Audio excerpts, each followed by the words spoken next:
Hello and welcome to the Daily Millwall for Saturday, 7th of January 2023. Now you would think, with today being a match day, that I would start with this video by talking about the match, and I'm not actually going to do that because something else has come up that might or might not be a bit disturbing. It seems that things are happening behind the scenes that we don't yet quite know about. So let's have a talk of them. So this was hidden behind a headline about Everton owner Farhad Mashiri, but this is from the Daily Mail. And they say, Americans eye Millwall deal. Millwall are attracting interest from several American buyers, although none of the potential new owners appear willing to meet Chairman John Berylson's asking price. The American businessman has spent more than $100 million on the club since completing the full takeover in 2007. He wishes to recoup a significant part of that investment if he is to sell. A number of prospective buyers have visited the club only to balk at Berylson's £80 million valuation. Okay, so John Berylson wants to sell. He's looking to get out of the Millwall business.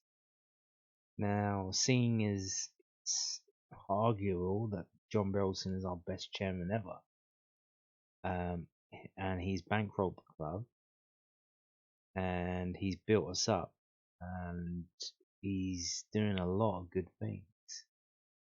This is kind of worrying. I hope he's okay.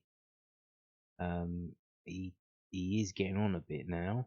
He's been there for since 2007. That's a long time, isn't it? 16 years.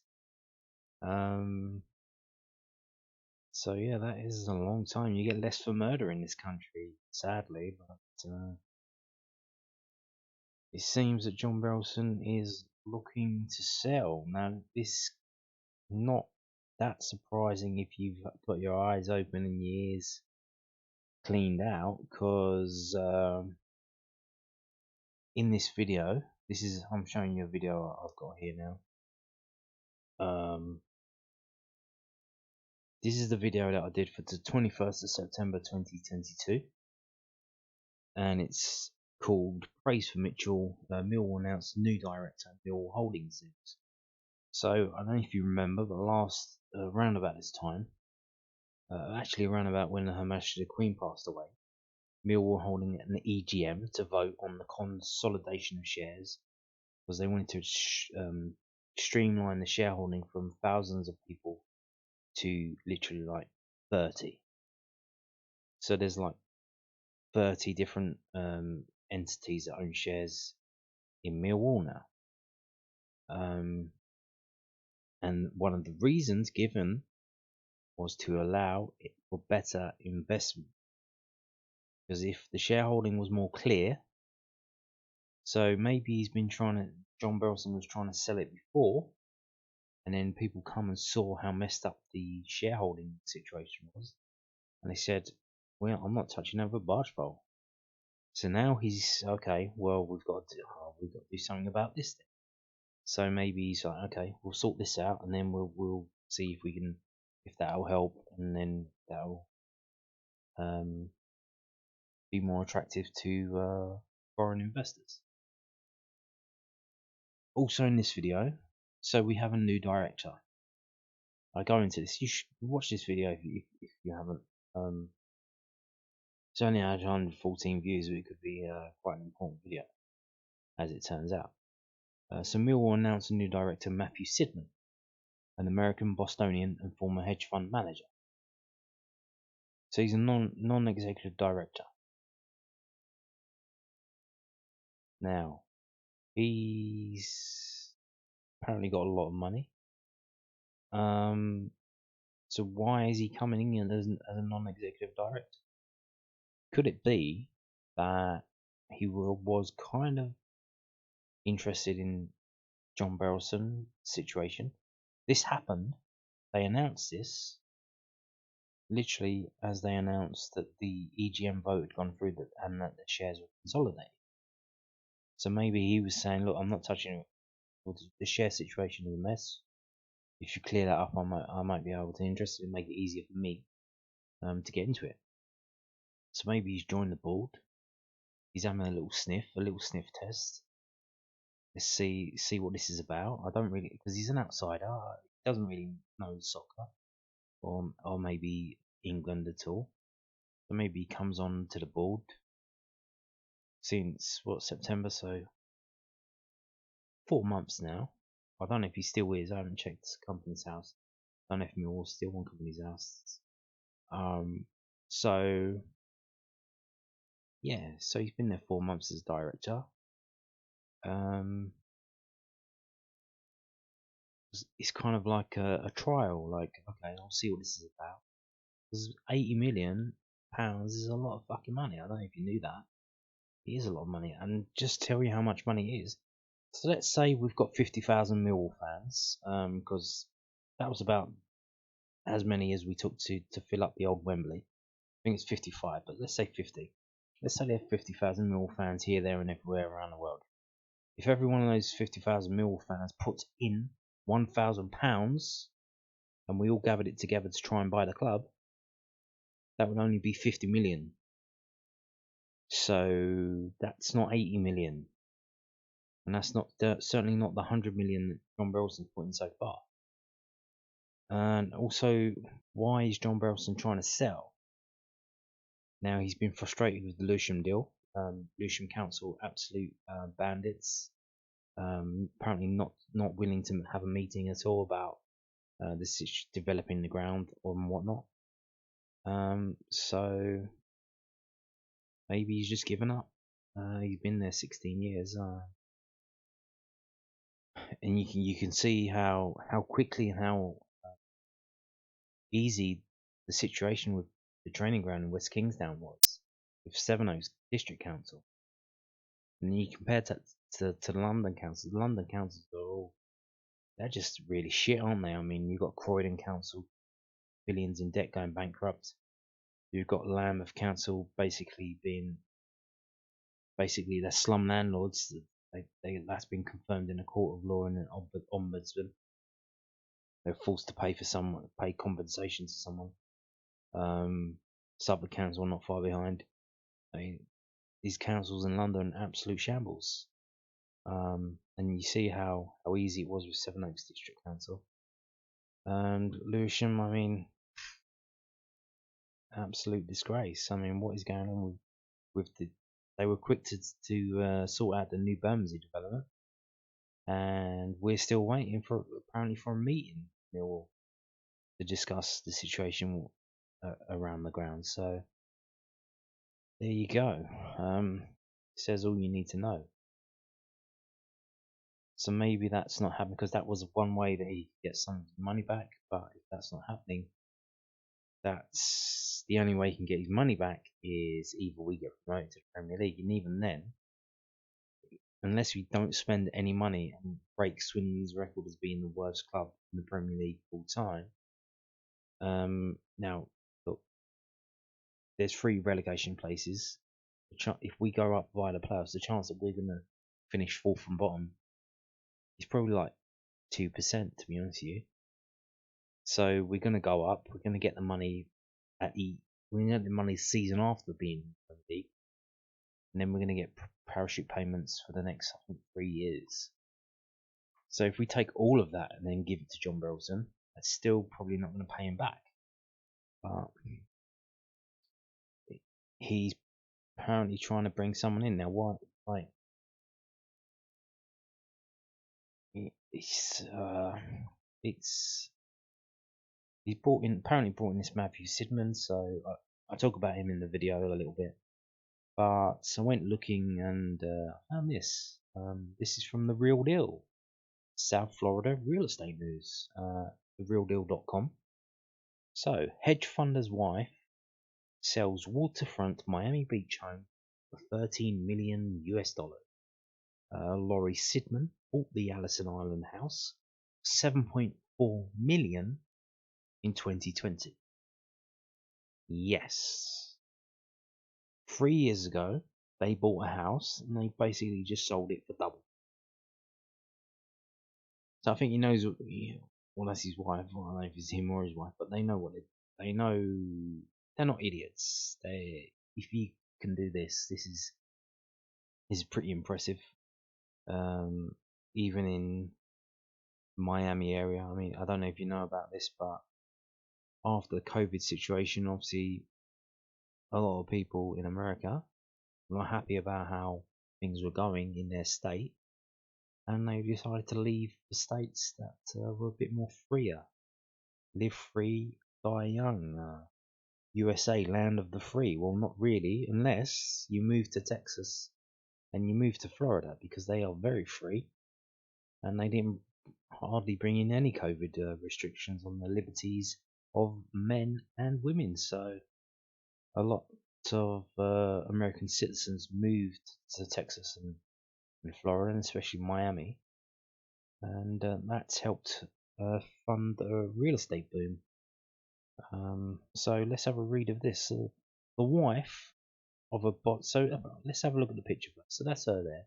The one on the left, not the other one on the right. The one on the left with the yellow thing around her. That's Laurie Sidman. And then they've got the property there, which doesn't look that big, but I guess it's the location. It comes with its own little boat thing. What do you call that? A jetty. That's a river there, so you can see. That's it there. It's got a pool, even though it's by a river. Guess you don't want to swim in the river. Stinky, dirty river.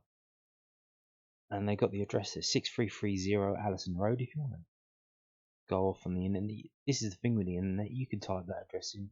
You'll probably get the listing on, what do they call it? Is it Zillow in America?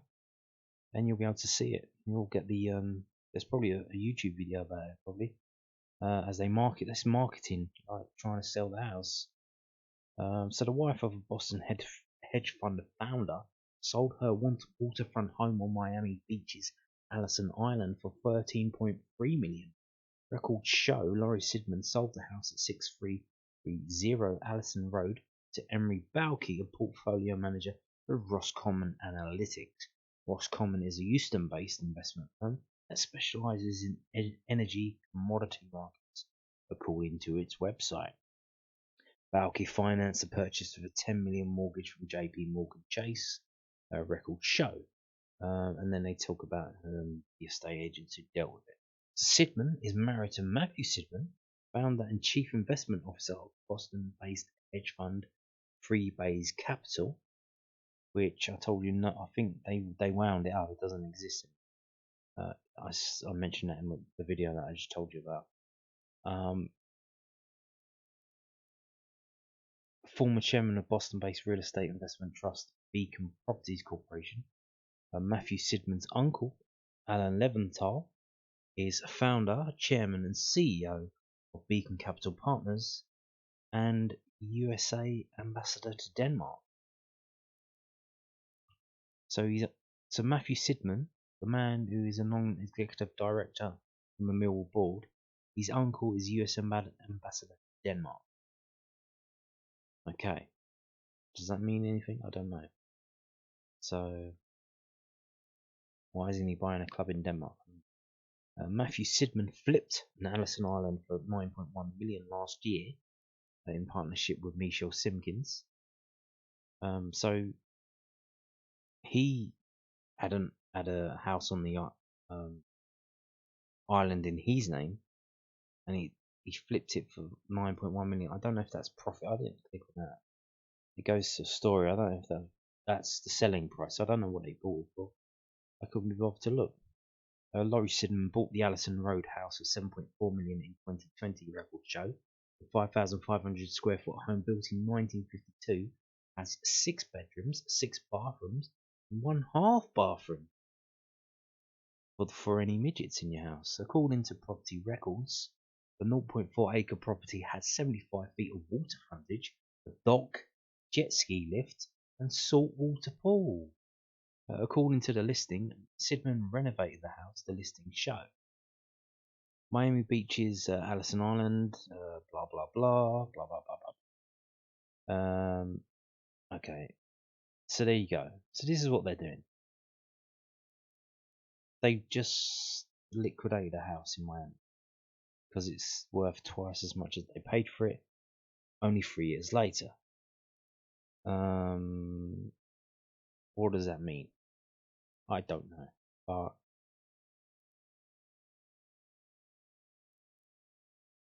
this is the person that's was looking at investing in Millwall apparently.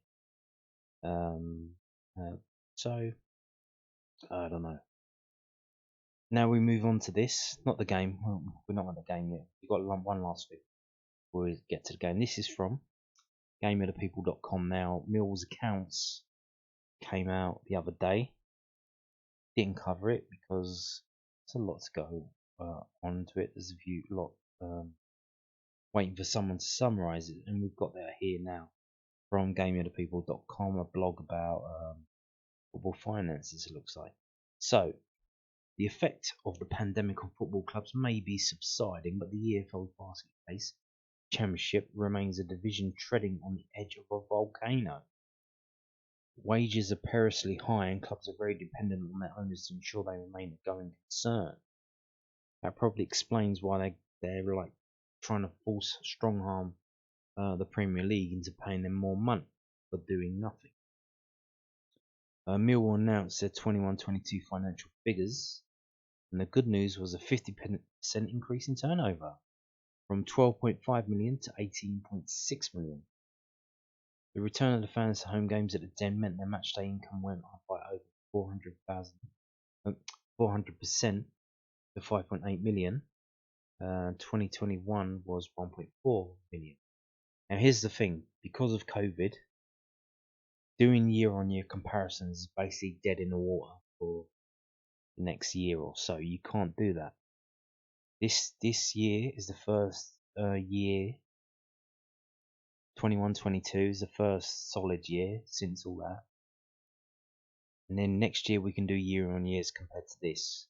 We can't compare because it's such an absolute nightmare to do that. And it is annoying and you can't really tell what's going on.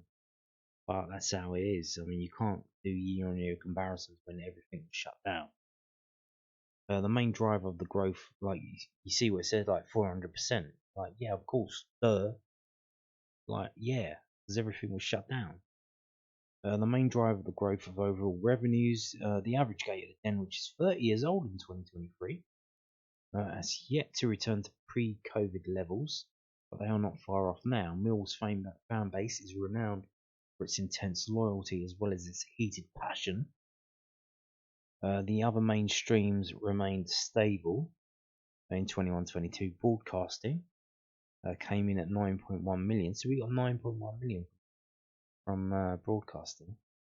That's 10% up on the year before. That you can compare that because broadcasting was still going on. It actually went on leaps and bounds with the iFollow stuff. So, and commercial rose by 37% to 3.7 million. Player sales, which have rarely yielded much for Millwall, don't we just know it, posted a loss of £106,000. Mill made an overall pre-tax loss of 12.6 million. Just 12.6 million, slightly down on the year before's 13.8 million.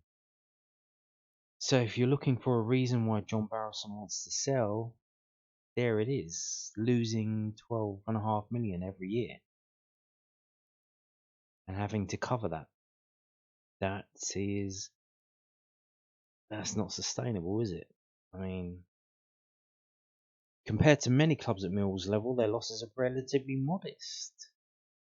But they compete in a division where boards and owners are willing to gamble on promotion by paying high wages that are mostly unsustainable.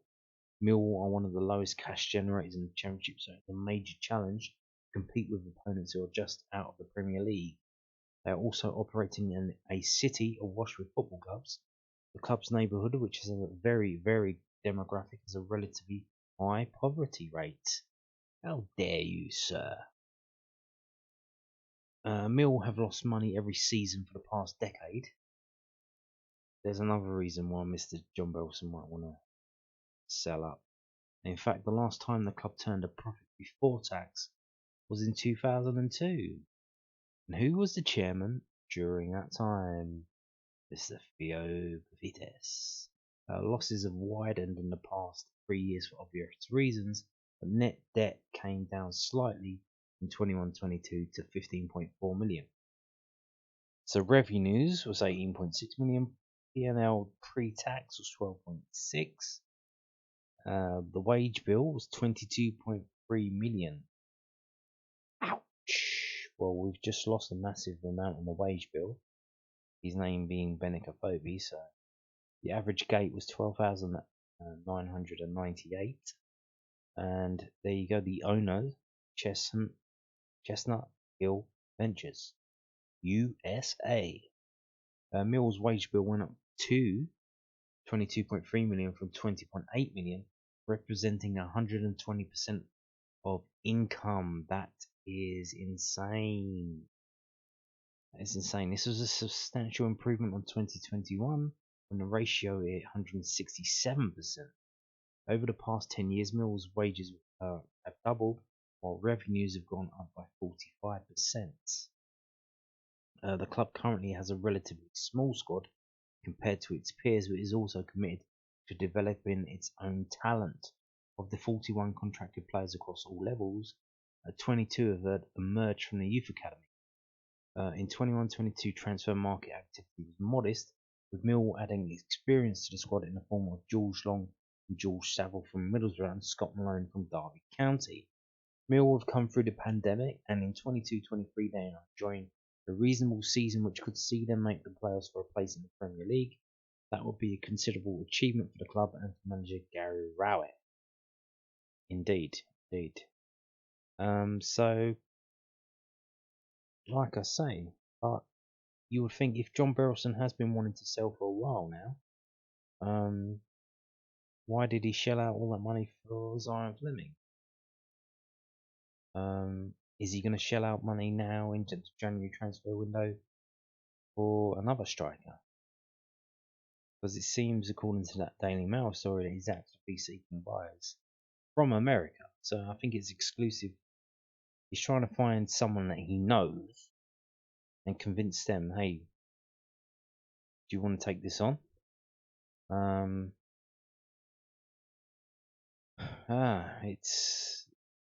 It's an end of an. It could be the end of an era soon. Things could all be about to change. And here's the thing. I mean, Gary Rowett's got a lot of stick, but what he's doing, he is improving the team bit by bit by bit. We are getting better and better, and it's baby steps, but we're getting there. And we now find ourselves in the playoffs.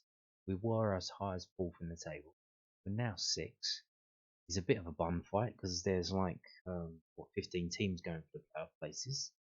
There's two standout teams. We play one of them today, more on that later. Burnley and Sheffield United, and the rest are just fighting out those other 4 playoff places.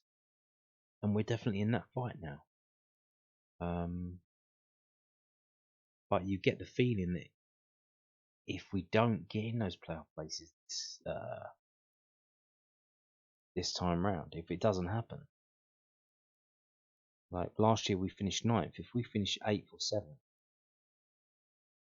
that's an improvement, but it's not good enough. And you might think, well, okay, it's probably time to start winding it down to move on. Maybe Gary Rowett will leave. Zion Fleming, if the Premier League team makes a stupid offer for him in the summer, we'll bite their hand off. I mean, you look at the finances here and how bad they are. Premier League money comes in. You can't say no to that.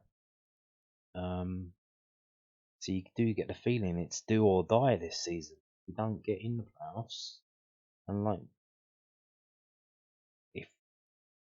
even if we probably don't win them, just to get in them. But we'll see. We'll see. But I don't know worrying. It's kind of worrying to me. I don't know about you, but it's probably good that he's trying to do it in a more controlled way, and he's trying to bring in people that he knows from Boston.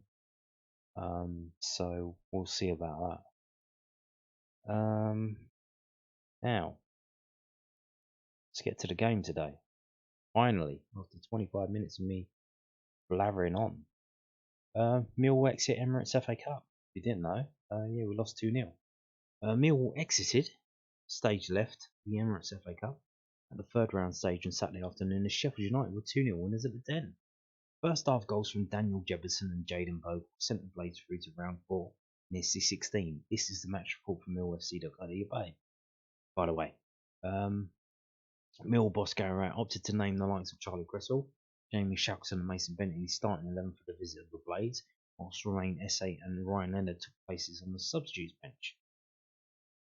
And as I predicted, everyone, you're allowed to name 9 substitutes, and Gary Rowett only named 8,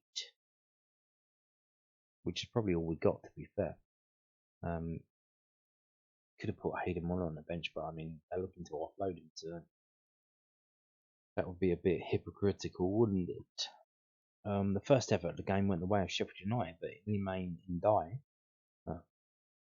fired wide in the first minute. The Blades were making most of the early running, and had an attempt from Daniel Jefferson deflected wide, for Jack Robinson headed just past Bartosz Białkowski's far post from a resulting corner kick. Tommy Doyle then struck over as Sheffield United's fast start continued, the slick move across the pitch having to be stopped by Charlie Cresswell. The visitors continued to seek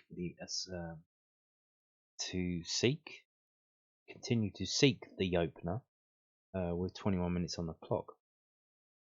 2 minutes later, that lead was found as Jefferson arrived at the near post to finish off a move beyond Białkowski. Yeah, I think that was the one. So you got 3 defenders playing offside, and then you got Daniel McNamara over there playing the geezer onside. Not the best. 2 minutes later, that lead was read that. The Lions' first foray into the United penalty area came just before the half-hour mark, as Andreas Vogelsammer nodded on George Saville's free kick into the 6-yard box. The defence was there, clear before it could reach the head of Sean Hudson at the back post. That move sprung Millwall into life with a sweeping selection of passes involving Bennett and Vogelsammer, leading to Tom Bradshaw having a shot blocked, naturally, but with 9 minutes to play until the half-time break, United were 2 to the good as Bogle found a way past Białkowski after good work from Ndiaye. The Lions had a huge chance to reach that one, no. So that second one, I think that was the one where Cresswell got turned inside out and he was like lunging in. And then if you want to know why you're not starting Cresswell, just keep looking at the highlights from this game. I mean, you can't be doing that. You can't be doing that. Just lunging in at people and he's gone past you because you decided to lunge in and you didn't get the ball, didn't get anywhere near him, and then he gets across in and it's good night Vienna. Ciao ciao. The Lions had a huge chance to reduce the deficit with 2 minutes remaining, but after Bennett's driving runs out for a close range chance from Bradshaw, was quickly smothered by Adam Davies, the ball going behind. Zion Fleming was brought on for Bradshaw at the beginning of the second half, and it was the Dutchman who was straight into action as he struck an wide on 49 minutes. Fleming, Vogelsammer, Saville and McNamara were all involved in the movement of 54 minutes to finish with the ball at the feet of the latter, but his cross was gathered by Davies inside the 6-yard box. Doyle then stung the palms of Białkowski before goal scorer Jefferson headed over, with Rowett opting for a treble substitution on 60 minutes to try and get back in the game, as Cooper, Esse and Tyler Berry were all introduced at the expense of Hutchin, Honeyman and Bennett. Vogelsammer should have done better with a chance that fell to him with 73 minutes on the clock, with Cooper then having to react on the line. Sheffield United substitute Billy Sharp rounded Białkowski and went for the goal, the defender clearing away. Yeah, I like seeing the highlights. That was kind of worrying. I mean, watch Białkowski during that. He's like diving in slow motion in bits in installments. It's certainly not clean and comfortable to watch. I mean, That was just, again, if you want to know why you're not in the team, have a look at that. Ender Stevens, vicious effort was blocked by the Chester Coopers. The plays looked third late on. The rain lashing down South London, Bury strike which went wide, signalled the end of the Lions' hopes in this year's competition. And the team was Biakovsky, Wallace, McNamara, Bresswell, Hutchinson, Honeyman, Bennett, Shackleton, Vogelsammer, Saville, Bradshaw, and the subs were George Evans, apparently maybe leaving on 77 minutes for McNamara, Cooper on for Hutchinson on 60th minute, Bury on for Honeyman on 60th minute, Essay on for Bennett in 61st minute, and Fleming came on at half time for Bradshaw. And the unused subs were Truman, Mitchell, and Leonard. And one player who was massive miss today was Mitchell.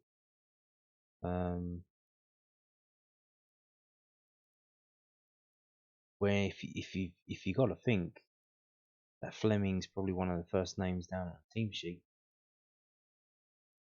Mitchell's got not far behind. I mean, you got the spine of the team is probably Hutch, Fleming, and Mitchell. Saville as well. Saville's pretty decent, but Mitchell definitely felt like you were missing him today. So here's the match stats.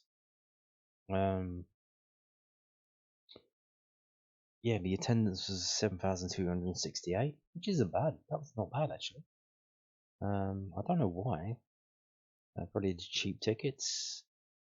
Normally for a game like this, for a third round, if we had a third round against a League One team, it would probably be about 5,000. So an extra 2,000 there. And only 930 were away fans. So fair play to the Millwall fans coming out for that one. And here's the thing, like, no one wants Millwall to lose. We don't want Millwall to lose. Even when I think they're going to lose and I have a bet on them to lose, which isn't often. Sometimes I do. I do it because I expect them to lose, so I want to be happy when they do, which because I'm not. I'm absolutely miserable and I'm kind of angry. So if I can get a wedge of money out of turning that around, that's. But even then, like I said, in that situation, I would rather lose the money that I staked and get the win. Especially in a game where I expect us to lose, then to actually win, that would be absolutely joyous. So there you go. But like I say, this game, losing this, obviously not ideal because, as we just spoken about, the finances. If we did get a big team in the next round, that would certainly go some way to getting a bit of money back into the club and to stop the losses. Insane amount of money being spent on players' wages. And what are they doing? And they get upset if we shout at them. Maybe we should just wave a sign saying, "Look, you're earning millions, mate. Don't get upset.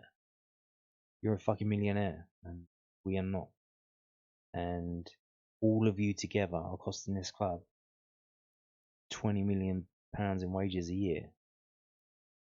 So suck it up and start putting some effort in." So we've got post-match comments from Gary Ratt. Gary Ratt, Millwall didn't deserve anything from the FA Cup tie against Sheffield United. Indeed. Millwall manager Gary Ratt admitted his side did not deliver a good enough display in today's 2-0 defeat to Sheffield United in the FA Cup. It now means that there are no South London clubs left in the competition, with Crystal Palace knocked out at home to Southampton earlier today. Mill failed to pass their first hurdle in the FA Cup for the second season in succession. The 2019 FA Cup quarter-finalists went behind the 23rd minute when Daniel Jefferson beating Bartosz Białkowski at his near post. Well, I'm not going to read all this again. I just want to get to Gary Ratt's comments. I'm going through the match report. Rowett said We didn't play with anywhere near the quality we needed to get anything out of the game or make it more competitive scoreline-wise. You can see 2 poor goals against a team like Sheffield United. You're going to give yourself a mountain to climb. Because Sheffield United moved the ball well and they've got good players. We did have some moments. Bradders has one first half where the keeper just gets there before him. We had a couple of other half chances. Vogie had a very good opportunity. And Tyler maybe should have passed the Vogie towards the end. But he makes a very good run. It's unfortunate with his finish. Yeah, he. This is the thing. When you get a player like that who runs and dribbles with the ball, when they make something for themselves, or when they make a chance, they open it up. They've got to think that they're going to score, or at least do well, because they've just done well running through 2 or 3 players. So to pass the ball in that situation, I don't know if you've ever been. Remember when you're in a playground? It doesn't happen, does it?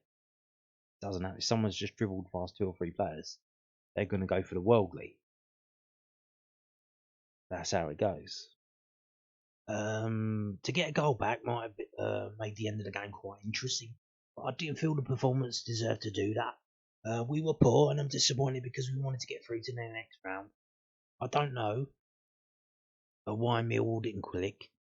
We played really well the last game. We didn't play well this game. But we just didn't move enough. We weren't protective enough to try and create opportunities. We were a little bit stacked at times when we were in possession. That would be the lack of Billy Mitchell on the bench. They're a good side. The likes of Ndai is a top player, and he just drifts into little spaces and gives you a problem defensively. But you can't get done with those little bits of movement and in behind. We had to make some changes at the moment. The squad is a little light on numbers, and we had some players coming back from injury that couldn't play the full 90. Hudgy's calf has been tight, and I couldn't take the risk of playing him the whole game. So we had to flip that around. We had to make changes to protect the players as well as trying to remain competitive at later stages. The performance level was nowhere near good enough to beat Sheffield United. Yeah, well,